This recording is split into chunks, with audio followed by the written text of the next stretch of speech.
اور موجودہ دور میں بہت سارے ایسے بابا اور بہت ساری ایسی خواتین مل جائیں گی جو یہ کہتے ہوئے دکھائی دیں گے کہ تمہارے مسئلوں کا حل ہم 24 گھنٹے میں کر دیں گے، یا پھر تمہیں کسی نے کچھ کر دیا ہے، یا تمہارے ساتھ کسی نہ کسی قسم کا کوئی معاملہ ہے۔ مرتا کیا نہیں کرتا کی صورت میں خواتین بھروسہ کر کے علاج و معالجے کی طرف بڑھتی ہیں، اور پھر کبھی بکروں کے نام پر، کبھی مرغوں کے نام پر، اور کبھی تیل کے نام پر، اور کبھی نہ جانے کس کس نام پر خواتین سے پیسے اینٹھے جاتے ہیں، لوٹے جاتے ہیں، اور نہ کام ہوتا ہے بلکہ مزید پریشانیوں کے اندر خواتین گرتی چلی جاتی ہیں۔ میں آپ کو یقین کے ساتھ کہتا ہوں کہ پریشانیاں یقیناً حق ہیں، لیکن جب قرآن مقدس میں رب قدیر جل جلالہ نے ارشاد فرما دیا وَنُنَزِّلُ مِنَ الْقُرْآنِ مَا هُوَ شِفَاءٌ، کہ اللہ عز و جل نے قرآن کو شفا بنا کر کے نازل فرمایا، اور وَرَحْمَةٌ لِّلْمُؤْمِنِينَ فرما دیا کہ مومنوں کے لیے یہ رحمت ہے، تو یقیناً ہمیں قرآن کی طرف رجوع کرنا چاہیے، جس کی وجہ سے ہماری پریشانیوں کا علاج قرآن کے ذریعے ہو سکے اور مصطفیٰ جان رحمت صلی اللہ علیہ وسلم کے ذریعے ہو سکے۔ ہو سکتا ہے کہ آپ میں سے کسی کے ذہن میں یہ بات آئے کہ بہت سارے بزرگ بھی تو تعویذات وغیرہ کے کام انجام دیتے ہیں، دعائیں کرتے ہیں، تو یہ بات بھی اپنی جگہ حق ہے۔ ایسے مشائخ جن کی زندگی اللہ اور اس کے رسول کی اطاعت میں گزرتی ہو، ان کے ذریعے بھی اللہ رب العزت بگڑی بنا دیا کرتا ہے، لیکن ہوتا یہ ہے کہ وہ بھی کوئی علاج قرآن کے بغیر نہیں کرتے، حدیث کے بغیر نہیں کرتے، ان کے علاج کا طریقہ بھی قرآن ہوتا ہے اور حدیث ہوا کرتی ہے۔ اب آئیے، میں نے جس سورہ مبارکہ کی تلاوت کا شرف حاصل کیا، اس سورہ مبارکہ کی ایک ایک آیت کے بارے میں تھوڑا سا آپ کے سامنے تھوڑی سی تفسیر اس کی میں آپ کے سامنے پیش کروں۔ پروردگار جل جلالہ کے پیارے حبیب ارواحنا فداہ صلی اللہ تعالی علیہ وسلم پر جادو کیا گیا، اور جادو حق ہے، جادو کرنے والے کے جادو کا اثر ہوتا ہے۔ یہاں ایک بات واضح طور پر سمجھ لینی چاہیے کہ کوئی کتنا بھی عابد و زاہد کیوں نہ ہو، اگر جادو کرنے والا جادو کرتا ہے تو ہو سکتا ہے کہ اس پر بھی جادو کے اثرات ہو جائیں گے، لیکن پروردگار جل جلالہ نے اپنے پیارے حبیب صلی اللہ علیہ وسلم کو رحمت للعالمین بنا کر کے بھیجا، تو آقا کریم صلی اللہ تعالی علیہ وسلم کے صدقہ و طفیل پروردگار جل جلالہ نے ہر مصیبت کا علاج بھی عطا فرما دیا، تاکہ ہم ان مصیبتوں میں اللہ نہ کرے گرفتار ہوں تو اس علاج کے ذریعے اپنی مصیبتوں کو دور کر سکیں۔ جب رسول گرامی وقار صلی اللہ علیہ وسلم پر جادو کیا گیا تو آپ نے ابھی 2 بچیوں کا مکالمہ سنا، جس میں لبید ابن عاصم جو یہودی تھا اپنی بیٹیوں کے ساتھ مل کر مصطفیٰ جان رحمت صلی اللہ علیہ وسلم پر اس نے جادو کیا،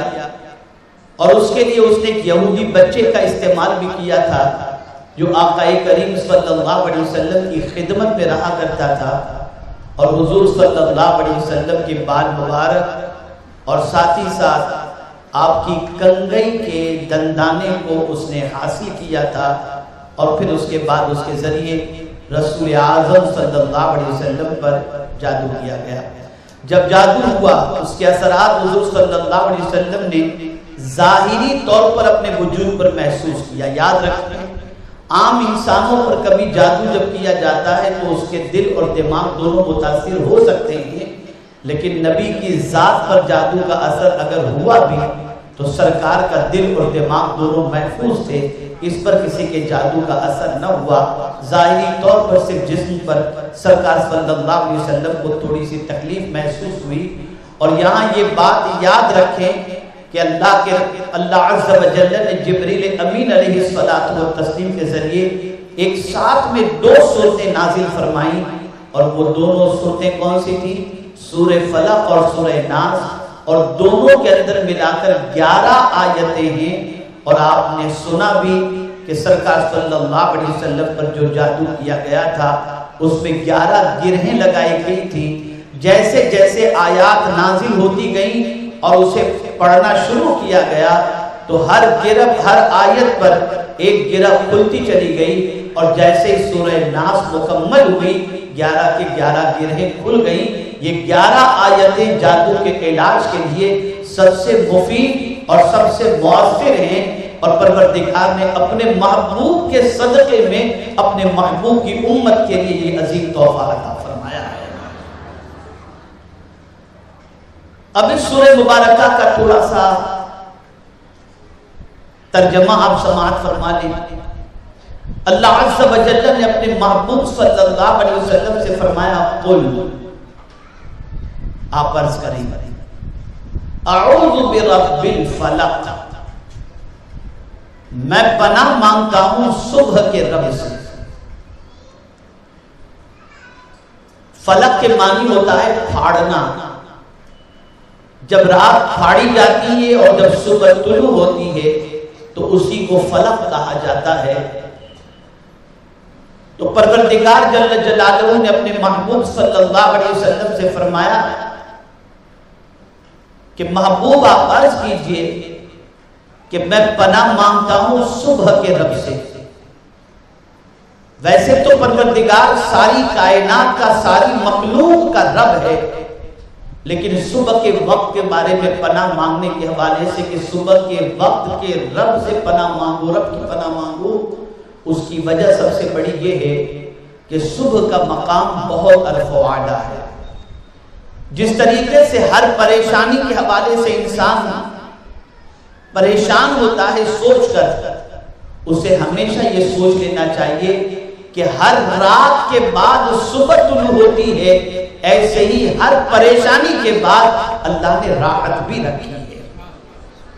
صبح کا وقت رزق کی تقسیم کا وقت ہوتا ہے، صبح کا وقت صحت کے لیے بڑا مفید ہوا کرتا ہے، صبح کے وقت اللہ کے معصوم فرشتے روزی لے کر کے اترتے ہیں، اور رات کے فرشتے اور صبح کے فرشتے فجر کی نماز میں شریک ہوتے ہیں، اور فجر کی نماز کے بعد دن کا فرشتہ اپنے کام کی طرف بڑھتا ہے، اور رات کے فرشتے اپنے کام سے فارغ ہو کر کے فجر کی نماز کے بعد اللہ عز و جل کے حکم کے مطابق واپس لوٹ جاتے ہیں۔ تو صبح کے رب کی پناہ کے حوالے سے حضور صلی اللہ علیہ وسلم سے فرمایا گیا کہ آپ صبح کے پروردگار کی پناہ مانگیں۔ کس چیز سے پناہ؟ تو فرمایا گیا من شر ما خلق، جو بھی مخلوق اللہ نے پیدا فرمائی ہے اس مخلوق کے شر سے۔ اللہ کے علاوہ جو بھی ہے وہ سب مخلوق ہے،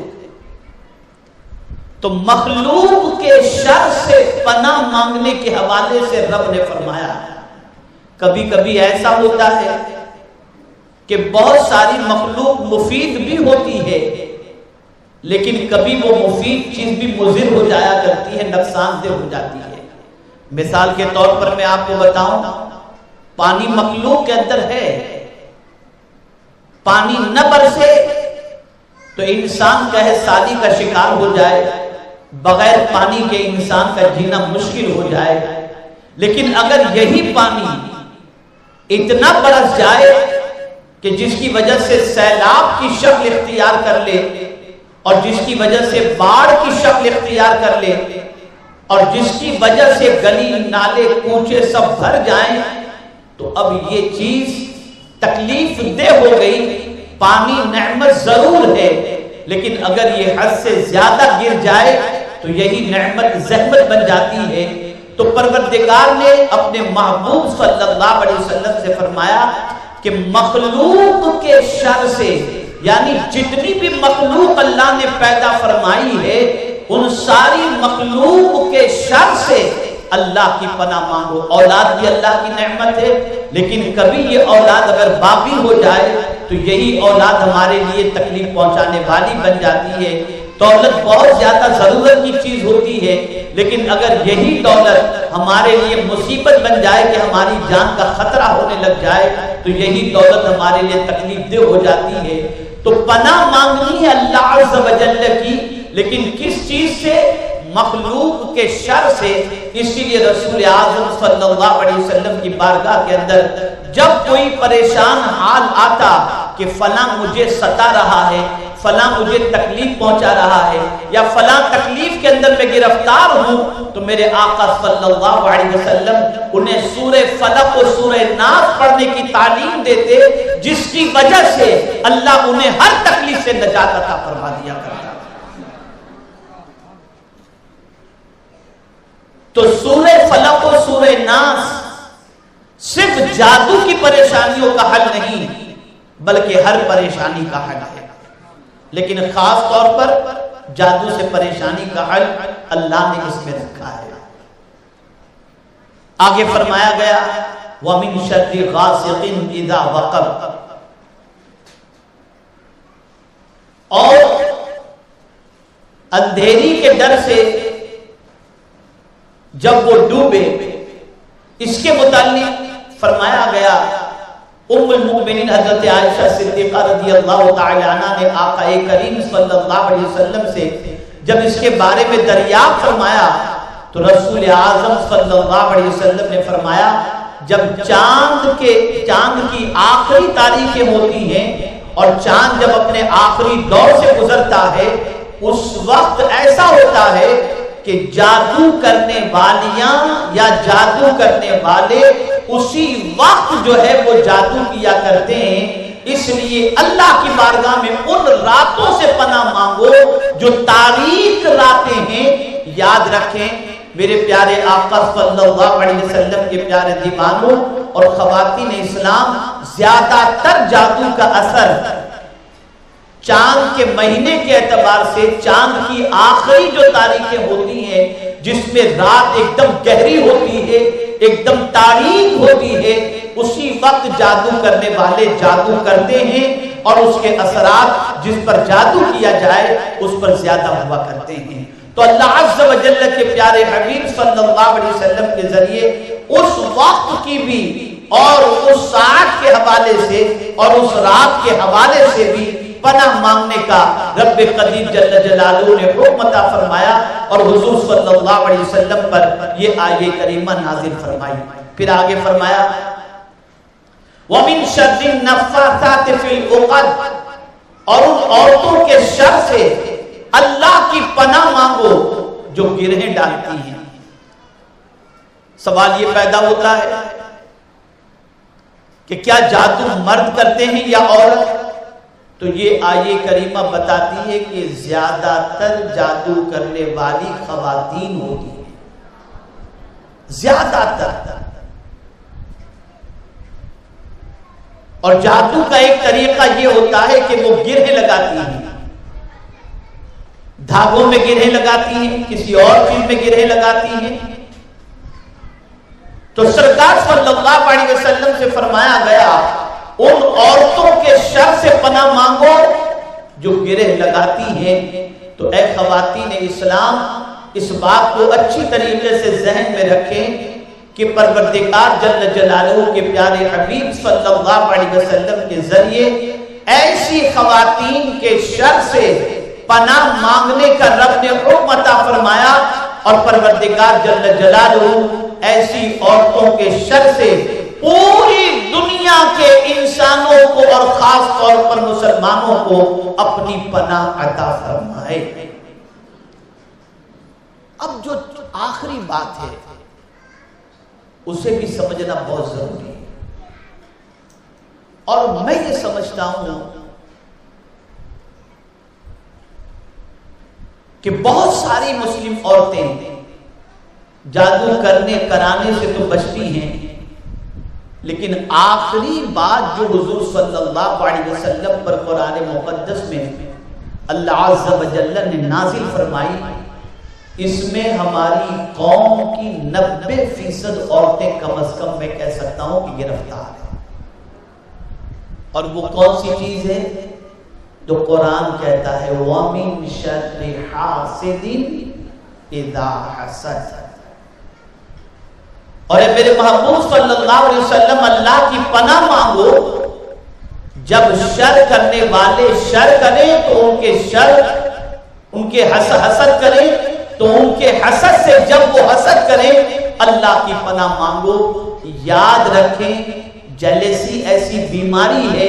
جس کے اندر میکسیمم عورتیں گرفتار نظر آتی ہیں، حسد ایسی بیماری ہے جس کے اندر بہت ساری عورتیں گرفتار ہوتی ہیں، اور جس کی وجہ سے حسد کرنے والی عورت خود بھی جلتی ہے اور اپنی نیکیوں کو بھی جلا کر کے راکھ کر دیا کرتی ہے۔ کہ میرے آقا صلی اللہ علیہ وسلم نے ارشاد فرمایا حسد نیکیوں کو اس طرح سے جلا کر کے خاک کر دیتا ہے جس طریقے سے آگ لکڑی کو خاک کر دیا کرتی ہے۔ اب آپ دیکھیں دو بہن ہیں، دونوں بہنوں کی بچیاں ہیں، اب ایک بہن کی بچی کے رشتے اچھی جگہ پر طے ہو گئے تو دوسری بہن کے دل کے اندر حسد شروع ہو گیا کہ میری بچیوں کے رشتے اچھے کیوں نہیں آتے۔ اب اگر وہ رشتے والے آ کر کے ان سے انکوائری کریں کہ تمہاری بہن کی بچی کیسی ہے، تو اگر حسد کے اندر بہن گرفتار ہے تو فوراً کہے گی اس سے تو میری بچی اچھی ہے، وہ بچی کی پوزیشن ایسی ہے، اس کا کسی کے ساتھ افیئر چل رہا ہے، اس کی عادتیں اچھی نہیں، وہ ماں کے سامنے زبان درازی کرتی ہے، اس لیے اس کی بجائے آپ میری بچی کے حوالے سے کسی سے بھی انکوائری کر لیں۔ اس طریقے سے ایک بہن اپنے بہن کی بچی کے اچھے رشتے کی وجہ سے حسد کی آگ میں جلتے ہوئے اپنی بہن کی بچی کے مستقبل کو برباد کرنے کی وہ کوشش کرتی ہے، جس کی وجہ سے اللہ عز و جل کے غضب کو بھی وہ دعوت دیتی ہے اور خود اپنی زندگی بھر کی نیکیوں کو جلا کر کے راکھ کر دیا کرتی ہے۔ کسی کا اچھا دیکھا تو جل رہی ہے اندر سے، کسی کو کامیاب دیکھا تو اندر سے جل رہے ہیں، اور پھر اندر کوڑتے کوڑتے تمنا یہ بن جاتی ہے کہ کبھی اس کو ذلت ملے گی، کب اس کی تباہی آئے گی، کب وہ برباد ہو، اور جب اس کی بربادی ہو جائے تو وہ خوشیاں منائے۔ حسد کی ڈیفینیشن، حسد کی تعریف اچھی طریقے سے ذہن میں محفوظ کر لیں۔ اللہ اگر کسی کو نعمت سے نوازے تو اس نعمت کے چھین لینے کی تمنا کرنا، اس کو کہتے ہیں حسد۔ اگر اللہ نے کسی کو خوبصورتی دی اور کسی عورت کے دل میں یہ خیال پیدا ہوا کہ کب وہ جل جائے، کب اس کے چہرے پہ کوئی ایسڈ چھڑک دے اور اس کی خوبصورتی ختم ہو جائے، یہ تمنا رکھنا، یہ ہے حسد، یہ ہے جیلسی۔ اب اس کا سب سے بڑا نقصان کیا ہوتا ہے؟ سب سے بڑا نقصان یہ ہوتا ہے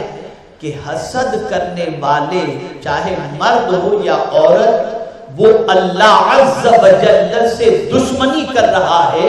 اور اس سے دشمنی کی وجہ اور دشمنی کا طریقہ کیا ہوا کہ مولا تو نے اسے خوبصورتی دی، یہ تو اس لائق نہ تھی، مجھے کیوں عطا نہ فرمائی؟ گویا اس طریقے سے وہ اپنے پروردگار سے دشمنی کر رہی ہے اور پروردگار سے اعلان جنگ کرتی دکھائی دیتی ہے۔ اللہ بہتر جانتا ہے یا تم بہتر جانتے ہو؟ جب اللہ بہتر جانتا ہے اور وہ دینا چاہتا ہے کسی کو، چاہے خوبصورتی ہو، چاہے دولت ہو، چاہے عزت ہو، چاہے شہرت ہو، چاہے اچھا رشتہ ہو، چاہے کامیابی ہو، چاہے اچھا کیریکٹر ہو، تو پھر تم کون ہو کہ اس کی زوال نعمت کے حوالے سے تمنا کرنے والے، بلکہ اسلاف کی زندگی کا جائزہ لیں، خواتین اسلام کی زندگی کا جائزہ لیں، ماضی کی اللہ کی نیک بندیوں کی زندگی کا جائزہ لیں، صالحات اور عابدات کی زندگی کا جائزہ لیں، تو ان کی تمنا ہمیشہ یہ ہوتی کہ جب کسی بچی کو، کسی خاتون کو کامیاب اور کامران دیکھتی تو اللہ کی بارگاہ میں دعا کرتی کہ مولا اسے مزید کامیابی عطا فرما تاکہ ہم اس کی کامیابی کو دیکھ کر مزید خوشیاں حاصل کریں۔ لیکن آج یہ بیماری حسد کی معاشرے میں بڑھتی چلی جا رہی ہے۔ ایک بات ہمیشہ کے لیے ذہن میں رکھو کہ ہر کسی کو نعمت دینے والا اللہ ہے۔ جب وہ کسی کو کچھ دینا چاہتا ہے تو اس کے چاہے سے سب کچھ ہوگا، تمہارے چاہے سے کچھ نہیں ہو سکتا۔ تو ایسی چاہت دل کے اندر پیدا نہ کرو، ایسی تمنا دل کے اندر پیدا نہ کرو۔ اور مسلمان کے لیے آقا کریم صلی اللہ علیہ وسلم نے ارشاد فرمایا کہ مومن وہ ہے جو اپنے لیے پسند کرتا ہے وہی اپنے دوسرے مومن بھائی کے لیے پسند کرے۔ اب اگر کوئی عورت اپنے لیے عزت پسند کرتی ہے اور دوسرے کے لیے ذلت پسند کرتی ہے تو در حقیقت وہ کامل مومنہ عورت ہے ہی نہیں، ہے ہی نہیں۔ اس لیے ہر عورت کا، ہر مسلمہ کا بھلا چاہو، کسی کی عزت اچھی دیکھو، ترقی کرتے دیکھو، علم میں ترقی کرتے دیکھو، اچھے گھر میں رشتہ ہوتے دیکھو، تو آپ اللہ کی بارگاہ میں دعا کرو میرے مولا تو مزید خوشیاں اسے عطا فرما، مزید کامیابی اسے عطا فرما۔ لیکن اگر کوئی عورت کسی کے زوال نعمت کی تمنا نہیں کرتی، مثال کے طور پر کسی بچی کو اللہ نے خوبصورتی عطا فرمائی، اب وہ یہ چاہتی ہے کہ ایسی خوبصورتی، ایسے اخلاق جو کسی بچی کو اللہ نے نصیب فرمائے ہیں، ایسے اچھے اخلاق اس کی بچی کو بھی اللہ عطا فرمائے۔ اسے حسد نہیں کہتے بلکہ اسے رشک کہتے ہیں، اور ایسی تمنا کرنے والا گناہ میں گرفتار نہیں ہوتا۔